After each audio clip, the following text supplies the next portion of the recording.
Voilà. Donc vous m'entendez, c'est bon? Il y a du son. Alors, comment est-ce que ça passe? C'est pas de l'ego, hein, mais c'est j'aime pas m'écouter du coup. Ouais, non,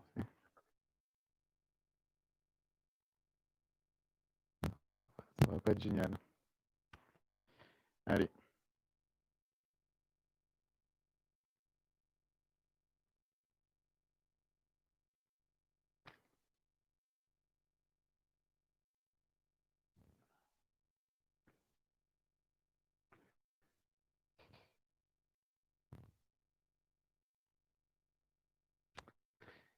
Donc si vous êtes là depuis le début de la série, vous savez où on en est dans l'évangile de Marc. On est arrivé au chapitre 10 et ce matin, nous allons regarder en particulier les versets 1 à 12. Donc le début, un texte assez court, mais vous allez voir qu'il y a un contenu euh, assez important. Je vous propose de prier pour remettre ce moment au Seigneur, préparer nos cœurs, et puis ensuite on se lancera. Seigneur, nous voulons te remercier pour ce culte, te remercier pour ce temps, ce matin, que nous pouvons passer entre frères et sœurs dans ta présence. Seigneur, merci pour ce temps de louange, de prière. Et Seigneur, maintenant, nous voulons ouvrir ta parole et être à ton écoute. Merci pour ta parole vivante. Merci parce que tu l'appliques à nos vies. Tu sais ce dont nous avons besoin. Et Seigneur, tu utilises ta parole par ton esprit pour nous faire grandir, pour nous façonner. Seigneur, ce matin, on te demande de disposer nos cœurs, que nous puissions être à l'écoute de ce que toi, tu veux nous dire à travers ce texte de Marc 10. Au nom de Jésus. Amen.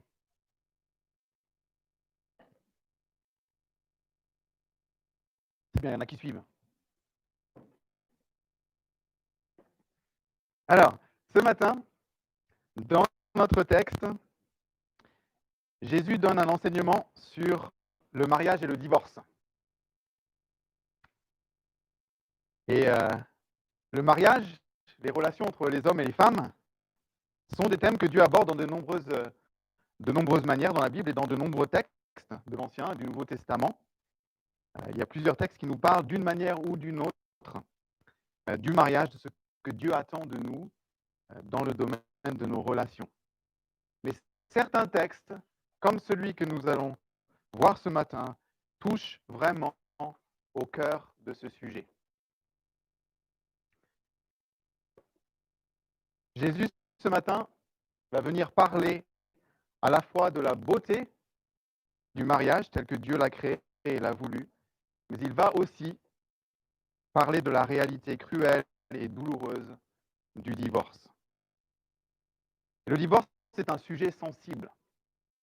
Et croyez-moi, j'en suis très conscient ce matin. J'en ai été conscient tout au long de la préparation de ce message. C'est un sujet sensible. Et nous sommes d'ailleurs tous plus ou moins directement touchés par ce sujet. Que ce soit nous-mêmes, que ce soit nos parents, que ce soit des membres de notre famille, des proches, des amis. Nous sommes souvent témoins et parfois aussi victimes de la douleur du divorce. Jésus donc ici touche un sujet très concret. Il touche à une réalité du monde dans lequel nous vivons. Mais quelle que soit notre situation ce matin, quel que soit notre parcours ou notre vécu, nous avons tous quelque chose en commun. Nous avons tous besoin ce matin d'entendre et de comprendre ce que Dieu veut pour l'homme et la femme. Nous avons tous besoin d'entendre et de comprendre ce que Dieu veut pour l'homme et la femme. Et ce matin, nous nous appuyons sur la parole de Dieu pour être enseignés. Cette parole qui, à chaque fois que nous la lisons, elle est trois choses simultanément. Elle est vraie, elle est utile et elle nous remplit d'espérance. Elle est vraie, Jean 17, 17, ta parole est la vérité. Elle est utile, 2 Timothée 3,16, toute écriture est inspirée de Dieu et utile. Et puis, Romains 15, 4 nous dit, or tout ce qui a été écrit d'avance l'a été pour notre instruction, afin que par la persévérance et par le réconfort que donnent les Écritures, nous possédions l'espérance. Cette parole que nous allons voir ce matin, elle est vraie, elle est utile et elle nous remplit d'espérance. Et c'est ça que nous voulons pour ce temps. Et je vous invite donc, sans plus attendre, à lire ces quelques versets du chapitre 10. Jésus partit de là et se rendit dans le territoire de la Judée, de l'autre côté du Jourdain. La foule se rassembla de nouveau près de lui, et conformément à son habitude, il se mit encore à l'enseigner. Les pharisiens l'abordèrent et, pour lui tendre un piège, ils lui demandèrent s'il est permis à un homme de divorcer de sa femme. Il leur répondit, « Que vous a prescrit Moïse ?» Moïse, dirent-ils, nous a permis d'écrire une lettre de divorce et de renvoyer notre femme. Jésus leur dit, « C'est à cause de la dureté de votre cœur que Moïse vous a donné cette règle. Mais au commencement de la création, Dieu a fait l'homme et la femme. C'est pourquoi l'homme quittera son père et sa mère et s'attachera à sa femme, et les deux ne feront qu'un. Ainsi, ils ne sont plus deux, mais ne font qu'un. Que l'homme ne sépare donc pas ce que Dieu a uni. » Lorsqu'ils furent dans la maison, les disciples l'interrogèrent encore là-dessus. Et il leur dit, « Celui qui renvoie sa femme et qui en épouse une autre commet un adultère envers elle. Et si une femme divorce de son mari et en épouse un autre, elle commet un adultère. » Fin de la lecture de la parole de Dieu. Les choses ici commencent avec un air de routine dans ce texte. Si vous suivez cette série dans l'évangile de Marc, vous reconnaissez beaucoup de choses qui sont a priori normales. Jésus est en déplacement, il continue son ministère itinérant. Il arrive maintenant dans un territoire qu'on appelle la Pérée. On y reviendra dans quelques instants. Jusqu'ici, rien de trop surprenant. Et comme d'habitude, les foules savent qu'il est là, elles viennent le voir, elles sont là, elles se déplacent pour l'entendre. Et comme à son habitude, Jésus saisit l'occasion pour enseigner les foules au sujet du royaume de Dieu. Et on a presque envie de dire, comme d'habitude, un groupe de pharisiens arrive pour le mettre à l'épreuve. Comme une épine dans le pied, tout au long de son ministère, les pharisiens, les hérodiens, les scribes sont venus chercher la confrontation. On est donc dans une situation assez normale pour Jésus et ses disciples. Mais la conversation qui va suivre, celle qu'on vient de lire, et l'enseignement que Jésus donne ce jour-là n'ont rien de banal. Nous avons là l'un des textes fondamentaux des évangiles sur le divorce et le mariage. Jésus, le Fils de Dieu, le plus grand enseignant de tous les temps, lui qui était présent au commencement de tout, va nous parler de l'une des relations humaines les plus importantes.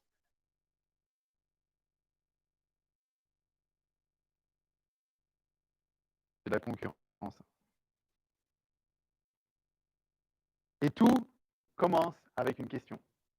Tout commence avec une question. Les pharisiens sont venus avec l'intention de piéger le Seigneur et ils commencent leur échange sans transition avec une question sur le divorce.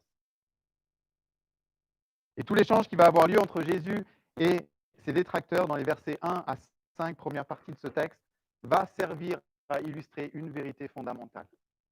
Le cœur de l'homme est dur. Le cœur de l'homme est dur. Les pharisiens demandent, est-il permis à un homme de divorcer sa femme? Et là, il faut qu'il n'y ait aucun doute dans notre esprit, c'est une question piège. Un piège d'ailleurs énorme, c'est une question dangereuse pour Jésus ici. Et pourquoi? Eh bien simplement à cause du lieu où il se trouve avec les disciples. Cette fameuse région de Pérée. C'est un détail important, un détail géographique, mais important parce que cette région était gouvernée par un certain Hérode Antipas. Vous vous souvenez d'Hérode? On l'a déjà vu. On l'a vu au chapitre 6. Et qu'est-ce qu'il faisait à ce moment-là? Eh bien, il venait d'emprisonner Jean-Baptiste et puis il allait le décapiter. C'est la dernière fois qu'on a parlé d'Hérode. Et Jean-Baptiste avait été emprisonné, vous vous rappelez la raison? Il avait été emprisonné parce qu'il avait condamné le comportement immoral d'Hérode et Hérodiade. Il avait prêché sur le divorce en disant « Il ne t'est pas permis d'avoir pour femme l'épouse de ton frère ». Hérode avait divorcé de sa première femme parce qu'il avait jeté son dévolu sur Hérodiade, qui pourtant, elle, était mariée avec son frère Philippe. Vous imaginez la situation. Et donc Hérode divorce, Hérodiade divorce pour qu'ils puissent se marier. Vous comprenez peut-être maintenant un peu plus l'ampleur du piège qui est tendu par les pharisiens ici, devant toute la foule rassemblée, prise à témoin, dans le territoire d'Hérode, pas très loin d'ailleurs de la forteresse où Jean-Baptiste avait été enfermé et puis décapité. Ils espéraient sans aucun doute que Jésus se condamnerait lui-même par sa réponse, que ses paroles seraient rapportées à Hérode, qui lui réserverait, s'ils avaient un peu de chance, le même traitement que Jean-Baptiste. Une question piège, une manigance qui révèle ici la dureté du cœur humain. Il faut bien se rendre compte que les Hérodiens et les pharisiens, depuis le chapitre 3, on l'a vu, depuis le tout début du ministère de Jésus, ne cherchaient pas simplement à le tester pour connaître sa connaissance de la Bible. Chapitre 3, verset 6, on voit tout de suite, ils tinrent conseil pour savoir comment le faire mourir. Et donc depuis le début, ils cherchent un moyen de se débarrasser de Jésus. Et Jésus ici ne répond pas directement à la question, mais contre-attaque avec sa propre question qui est aussi un test. Et il leur demande, qu'est-ce que Moïse vous a prescrit? Autrement dit, Jésus renvoie ici les pharisiens à la parole de Dieu, aux Écritures. Il fait référence ici, quand il parle de Moïse, aux 5 premiers livres de notre Ancien Testament, Genèse, Exode, Lévitique, Nombre, Deutéronome. Et il leur demande en substance, qu'est-ce que Dieu dit? Qu'est-ce que Dieu vous a commandé à ce sujet à travers la bouche de Moïse? Et Jésus ici fait quelque chose d'absolument remarquable. Parce qu'à cette époque, lorsque quelqu'un avait une question pratique sur le travail, sur le repos, sur une question de justice, une question de comportement, de mœurs, eh bien, ils allaient voir les autorités religieuses, et les autorités religieuses, les rabbins, se référaient avant tout à ce qu'on appelle la tradition. Cette tradition qui, à l'époque, était orale, elle a été transmise oralement uniquement. La tradition, c'est tout simplement, en fait, l'ensemble, la compilation des interprétations, des enseignements, des règles formulées par les différentes générations d'enseignants de la loi. Et Jésus, ici, avec sa question, balaye d'un coup des siècles entiers de tradition, et il renvoie ces pharisiens aux Écritures, à ce que Dieu dit sur le sujet. Là, je fais une petite parenthèse. Je n'ai pas pu résister. Parce qu'il y a une petite application quand même là pour nous, dans ce que Jésus fait. Il y a un rappel important. Lorsque nous voulons savoir comment vivre selon la volonté de Dieu, alors il faut chercher la réponse dans la parole de Dieu. Si on veut vraiment savoir comment Dieu veut que nous vivions, nous devons chercher la réponse dans la parole de Dieu et donc pas dans le dernier bouquin à la mode sur le sujet. J'ai rien contre les bouquins, j'en ai plein à la maison. Ce sont des ressources, nous sommes riches en ressources. Certaines de ces choses qui sont écrites sont de véritables grâces de Dieu. Dieu peut utiliser ces choses pour nous faire grandir. Mais ce sont des outils qui ne peuvent jamais remplacer ce que Dieu dit. Fin de la parenthèse. Revenons donc aux pharisiens. À ces pharisiens qui ici ne se dégonflent pas et relèvent le défi que Jésus leur propose. Vous imaginez la question quand même? Jésus leur dit, qu'est-ce que Moïse vous a prescrit? Vous avez 5 livres là. Si vous les avez lus, vous savez que c'est dense à certains endroits. Ils ne se dégonflent pas, ils relèvent le défi. Ils avaient d'ailleurs sans doute déjà bien étudié la question et ils répondent sans trop de délai en citant leur texte fétiche sur le sujet. Deutéronome 24, verset 1. Et nous lisons dans notre texte au verset 4 ceci. Moïse, dirent-ils, nous a permis d'écrire une lettre de divorce et de renvoyer notre femme. C'est une réponse dure. C'est une réponse dure. Leur question d'entrée, elle est dure. Mais leur réponse à la question de Jésus ici est dure. Dans tout ce que Moïse a écrit, ils choisissent ce verset.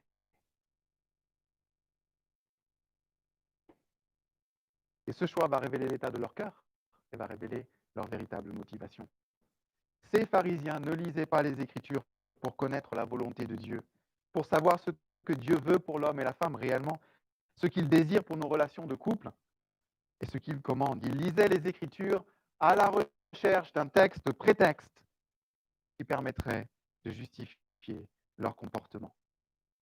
Et Deutéronome 24, les versets 1 à 4, à cette époque était le texte prétexte par excellence. C'est sur cette interprétation et l'interprétation de ce texte, dans ces versets, qu'un certain rabbin très populaire de l'époque du nom de Hillel avait concocté une liste de raisons valables pour divorcer. Et selon cette liste, je vous donne simplement quelques exemples. Un homme pouvait renvoyer sa femme si elle ne s'attachait pas les cheveux. Il pouvait renvoyer sa femme si elle brûlait le pain. Si elle levait le ton en lui parlant. Si elle critiquait sa belle famille. Imaginez ça de nos jours. Et vous voyez ce qui se passe ici? Vous voyez ce qui se passe? Les pharisiens avaient déjà décidé que tout mariage devait venir avec une sortie de secours. Qu'il devait y avoir un moyen de s'échapper. Et ils sont allés chercher un texte qui, d'après eux, justifiait cette position. Au lieu de chercher à connaître le cœur de Dieu pour les relations de couple, ils ont préféré se baser sur les désirs de leur cœur et n'ont pas hésité à manipuler la parole de Dieu pour justifier leur péché.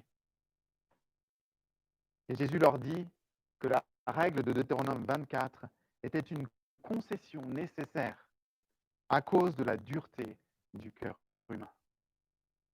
La dureté du cœur humain à l'époque où le texte a été donné par Moïse.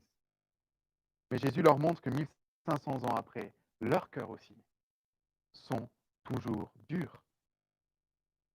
Et frères et sœurs, ce matin, ne soyons pas trop rapides pour juger et condamner ces pharisiens, car nous devons nous méfier de nos propres cœurs. Ne soyons pas naïfs, soyons sur nos gardes. Méfions-nous de la dureté de nos propres cœurs. Et cela est vrai d'ailleurs pour tous les domaines de la vie, pas seulement pour les relations hommes-femmes. Rappelez-vous ce que nous avions lu dans Marc 7, verset 21. En effet, c'est de l'intérieur, c'est du cœur des hommes que sortent les mauvaises pensées. Les adultères, l'immoralité sexuelle, les meurtres, les vols, la soif de posséder, les méchancetés, la fraude, la débauche, le regard envieux, la calomnie, l'orgueil, la folie. Toutes ces choses mauvaises sortent du dedans et rendent l'homme impur. Nous l'avons déjà vu depuis le début de l'évangile de Marc. L'endurcissement du cœur, c'est un thème qui revient. L'endurcissement du cœur est quelque chose qui touche tout le monde. Ça touchait les autorités civiles, comme Hérode, ça touchait les autorités religieuses, comme les pharisiens et les scribes, ça touchait la foule qui écoutait et suivait Jésus, et ça touchait même les disciples. Et Jésus dit à ses disciples, comment se fait-il que vous soyez encore endurcis? Nous aimons le mariage. Nous sommes les premiers à dire que le mariage est bon, que c'est Dieu qui veut l'épanouissement des hommes et des femmes. Dans le mariage, nous désirons toutes les bonnes choses qui découlent du mariage. Mais quand les obstacles surviennent, quand les déceptions, les difficultés, les épreuves se présentent, est-ce que nous ne sommes pas parfois tentés de trouver la sortie de secours la plus proche? Est-ce que ça ne nous traverse pas l'esprit? Est-ce que nous ne sommes pas tentés de chercher une raison de nous libérer de notre engagement, de mettre fin à notre mariage qui ne nous satisfait plus, qui ne nous convient plus ou qui est juste devenu trop dur? Nous avons besoin de l'Esprit de Dieu en nous pour transformer nos cœurs et pour nous aider à saisir, à comprendre la volonté de Dieu, le projet de Dieu pour les relations de couple. Et justement, Jésus enchaîne, versets 6 à 9, deuxième section de ce texte.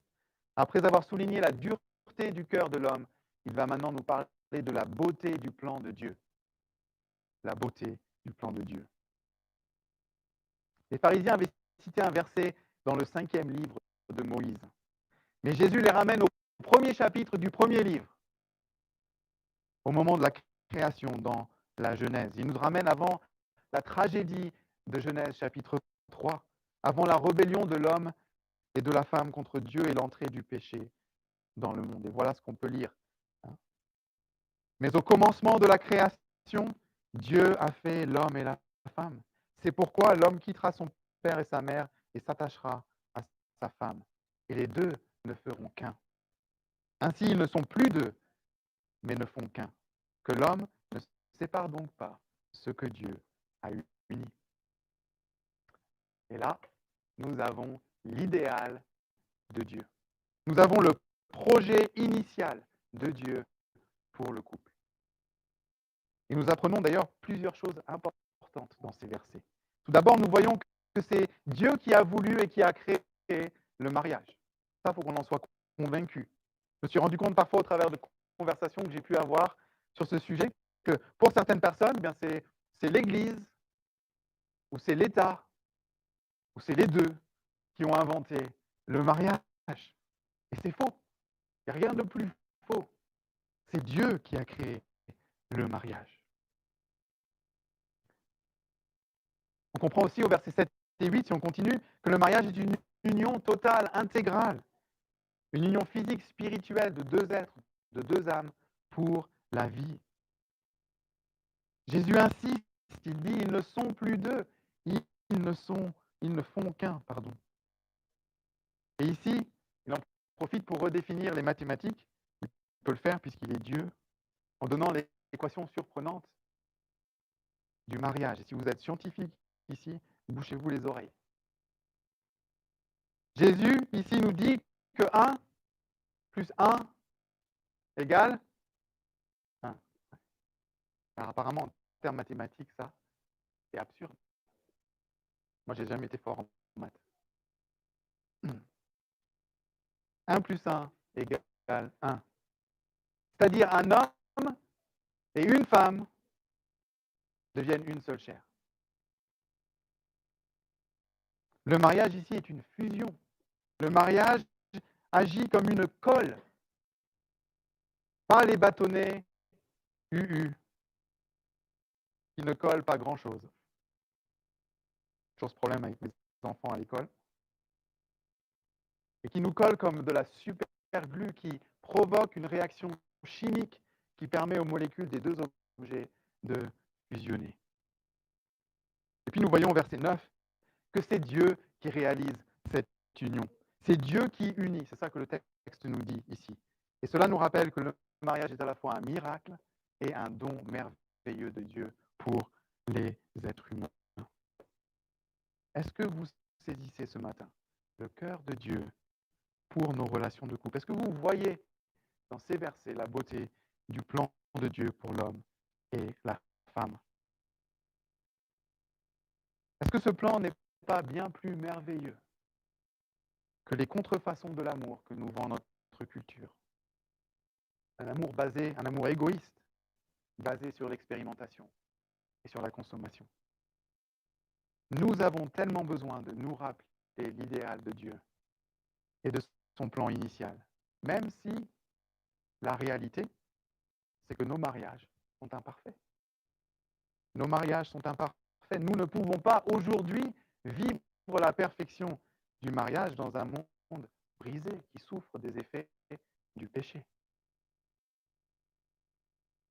Mais pour nous qui croyons, qui avons reçu une nouvelle vie en Jésus-Christ, nous pouvons, par la grâce de Dieu, et en comptant sur sa force et l'action de son esprit en nous, tendre vers l'idéal de Dieu, l'idéal que Dieu nous a révélé. Et nous pouvons refléter, même partiellement, la beauté originelle du mariage. Et ainsi, nos relations de couple deviennent à la fois donc un moyen de croissance spirituelle. Dieu nous façonne à travers notre mariage. Peut-être qu'on peut en témoigner ce matin. Et nos relations de couple sont aussi un témoignage puissant de l'amour authentique tel que Dieu le définit. Un amour humble, un amour qui pardonne, un amour qui admet quand il a tort, un amour qui donne sans rien attendre en retour, un amour qui n'hésite pas à se sacrifier pour le bien de l'autre, un amour qui met l'intérêt de l'autre avant le sien. On a vu la dureté du cœur de l'homme, on a vu la beauté du plan de Dieu, et nous arrivons presque à la fin de notre passage. Mais Jésus n'a pas tout à fait fini. Il n'a pas encore tout dit. Mauvais vers.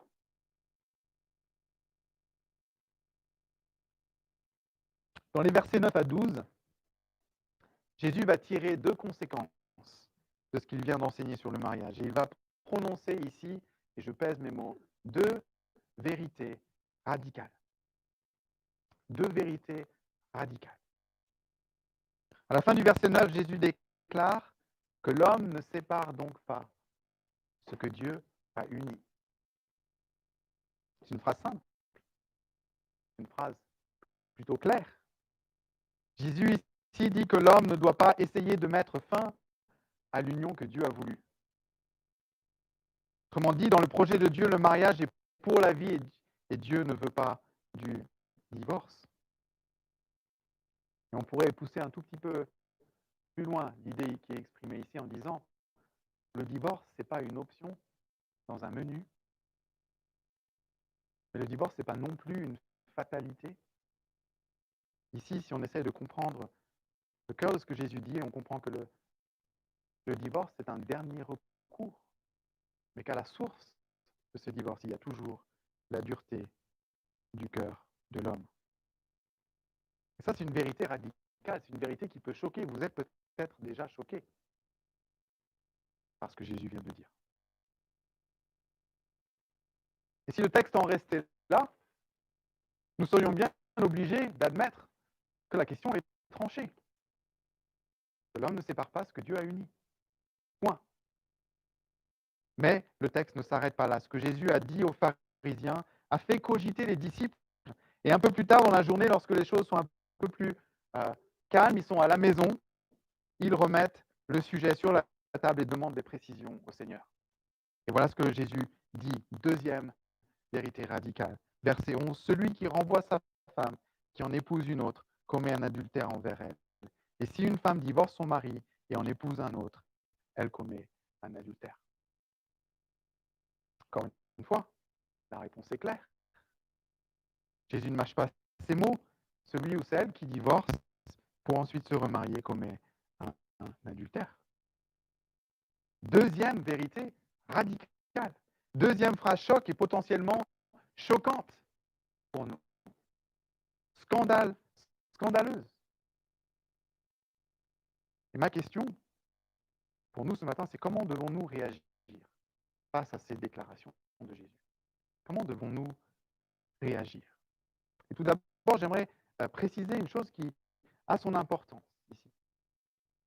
Jésus, dans ce texte, ne cherche pas du tout à donner des conseils ou un accompagnement pastoral à une personne qui rencontre des difficultés dans son mariage. Ce n'est pas du tout le contexte. D'ailleurs, si vous avez eu l'occasion de le faire ou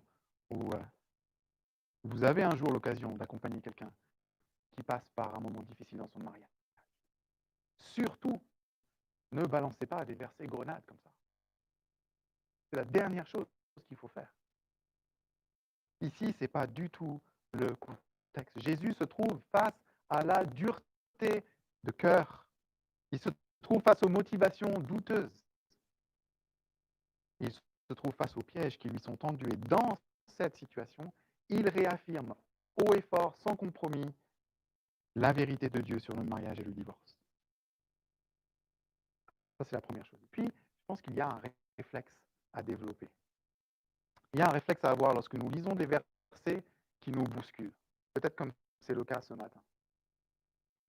Il faut chercher si la Bible parle du même sujet ailleurs. La Bible interprète la Bible. c'est un principe absolument non négociable. Il faut aller chercher ailleurs, voir si la Bible en parle. Et de cette façon, on a une vision plus complète de ce que Dieu enseigne. Et dans notre cas, ce matin, il y a au moins 2 autres textes qui sont utiles de lire en complément. C'est Matthieu 19 et 1 Corinthiens 7. Nous n'allons pas les lire maintenant. Nous n'avons pas le temps de vraiment les décortiquer et les étudier. Il ne faut pas bâcler ce genre de choses. Vous pourrez les lire à tête reposée. Vous verrez que sans modifier ni contredire ce que Jésus dit dans Marc 10, ces 2 textes permettent de clarifier, de préciser, de compléter ce que Dieu enseigne au sujet du divorce. Mais soyons francs, soyons réalistes. Même en prenant tous les textes sur le sujet, les chrétiens aujourd'hui sont loin d'être tous d'accord sur la question du mariage et du divorce. Ça, c'est la réalité. Même en prenant en compte Matthieu 19 et 1 Corinthiens 7, les paroles de Jésus dans notre passage ce matin peuvent nous paraître dures, intransigeantes. Et elles ont le potentiel de nous choquer, de nous scandaliser. Alors concrètement, ce matin, comment pouvons-nous entendre ce que Jésus nous dit sans nous braquer ou sans nous sentir écrasés par ces paroles? J'aimerais vous suggérer 2 pistes et puis nous finirons avec quelques applications.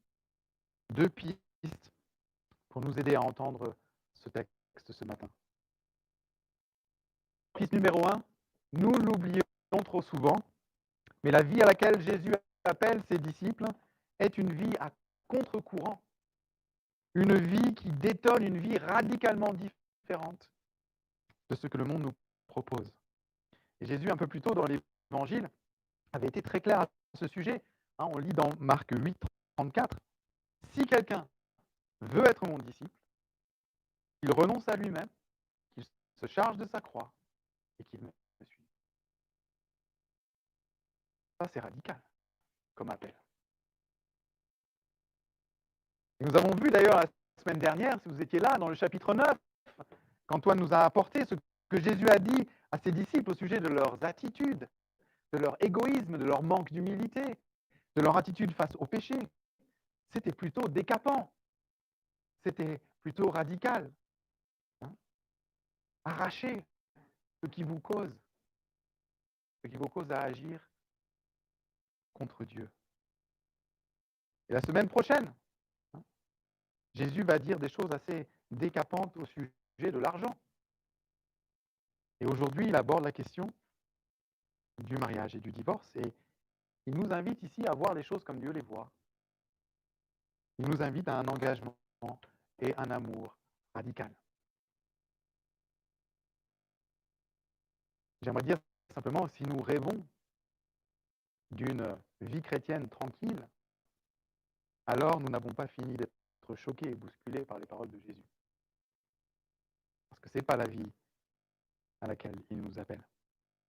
Première piste donc, n'oublions pas l'appel de la vie du disciple est une vie radicale. Piste 2, nous ne devons jamais oublier qui est celui qui nous enseigne et qui nous parle dans ces textes.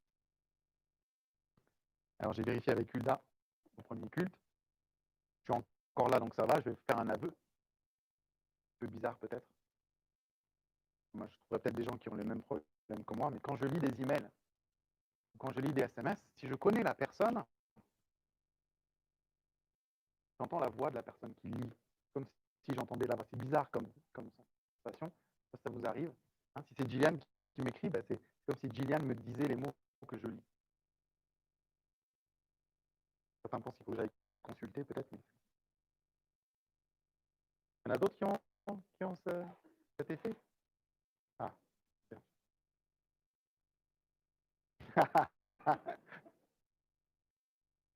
Ce matin, et chaque fois qu'on ouvre la Bible, il ne faut pas nous tromper de voix lorsque nous lisons ces textes.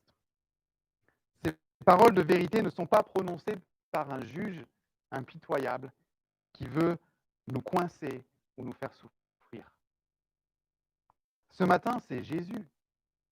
C'est notre libérateur, notre sauveur qui parle. C'est Jésus, le Fils de Dieu, qui s'est fait homme et qui, au moment où il dit ces paroles, où il prononce ces choses, est sur le chemin vers Jérusalem. Il est en route. Il est dans la dernière ligne droite. Il va donner sa vie par amour pour nous, pour que nous puissions être rachetés, pardonnés et réconciliés. C'est Jésus, notre Rédempteur, qui parle dans ce texte. Notre Dieu riche en bonté, plein de compassion, qui nous aime et qui veut notre bien. Alors faisons-lui confiance. Faisons-lui confiance. Et si nous sommes bousculés et repris et choqués ou scandalisés par ces paroles, venons à lui en toute simplicité et en toute transparence pour qu'il nous aide à comprendre sa volonté dans ce que nous lisons. Application pour terminer. Et là, j'ai fait des groupes. Parce qu'on parle des relations hommes-femmes. Donc je ne vise personne en particulier, mais j'ai quand même fait des groupes. Si vous êtes célibataire ce matin, assurez-vous d'avoir la bonne définition de l'amour et du mariage avant de vous engager. Et par bonne définition, je veux dire la définition de Dieu. Saisissez bien la beauté et la grandeur du plan de Dieu pour votre vie de couple. Et du coup, choisissez bien votre partenaire. Si vous êtes marié ce matin, si vous êtes marié, la première invitation, et c'est une invitation que je me lance à moi-même, je vous invite à vous réjouir, à louer Dieu, à le remercier pour le miracle et pour le don du mariage. Et d'ailleurs, faites ça, réjouissez-vous ensemble, tant qu'à faire, pas chacun dans votre coin, à la maison. Faites-le ensemble, partagez votre joie d'être dans cette union, remerciez le Seigneur pour la femme ou le mari qu'il vous a donné. Et quand viendront les jours plus difficiles, quand viendront les épreuves, ne cherchez pas l'échappatoire. Au contraire, battez-vous, cherchez de toutes vos forces la guérison, le pardon, la réconciliation. Ne cherchez pas l'échappatoire, venez au Seigneur, déposez vos fardeaux et laissez la grâce infinie de Dieu réparer vos blessures. Et si aujourd'hui votre couple est en difficulté, pour une raison ou une autre, n'attendez pas, n'attendez plus, agissez, parlez-en ensemble, et si ça c'est difficile, alors je vous invite à en parler à un frère ou une sœur mûr dans la foi, à qui vous faites confiance et qui pourra vous écouter, qui pourra prier avec vous, vous accompagner. Mais par-dessus tout, parlez-en au Seigneur. Criez à lui, demandez son aide, c'est important. C'est important. Si vous êtes veuf ou veuve ce matin, au-delà de la tristesse bien réelle d'avoir perdu votre moitié, je vous invite à regarder aussi en arrière et à remercier et à louer le Seigneur pour les années partagées et l'amour qui vous a unis. Et enfin, si vous êtes divorcé ce matin, vous êtes dans une situation complexe, douloureuse, c'est toujours le cas. Mais ce matin, sachez que votre identité fondamentale n'est pas dans votre statut conjugal. Votre identité est en Christ. Il vous aime, il vous a sauvé, il poursuit en vous l'œuvre qu'il a commencée. Et je vous encourage à compter sur sa grâce, cette grâce qui se renouvelle chaque matin, cette grâce qui est suffisante pour vous aider à faire face aux douleurs et aux conséquences du divorce. invite à prier. Seigneur, nous voulons te remercier encore ce matin pour la clarté de ta parole. Merci Seigneur de nous montrer à nouveau, de nous mettre en garde à nouveau contre la dureté de nos cœurs. Seigneur, nous voulons chaque jour dépendre de ton esprit, nous laisser guider par ton esprit, nous laisser façonner par ton esprit pour lutter contre cette tendance qu'ont nos cœurs à s'endurcir. Seigneur, protège-nous de cela. Seigneur, nous voulons voir les choses comme toi, tu les vois, nous voulons vivre cette vie de disciple à laquelle tu nous appelles. Seigneur, nous voulons comprendre ta volonté et nous voulons ensuite la mettre en pratique. Seigneur, ce matin, aide-nous aussi à nous réjouir, à te louer pour la grandeur et la beauté du plan du mariage. Ce projet que tu as formé dès la création pour l'homme et la femme, pour l'épanouissement et le bonheur, mais aussi pour notre croissance spirituelle, pour aussi notre témoignage. Seigneur, que nous puissions vivre ce plan dans nos couples, ensemble. Et Seigneur, si nos couples sont en difficulté, Seigneur, ce matin, nous voulons te demander d'intervenir dans ta grâce. Seigneur, viens guérir. Seigneur, viens nous aider à pardonner. Seigneur, restaure ces unions qui souffrent pour tant de raisons différentes. Seigneur, ce matin, aide-nous à mettre en pratique toutes ces choses dans le reste de cette journée, dans le reste de cette semaine. Seigneur, aide-nous à vivre une vie à ta gloire, dans tous les domaines, mais aussi dans nos relations. Au nom de Jésus. Amen.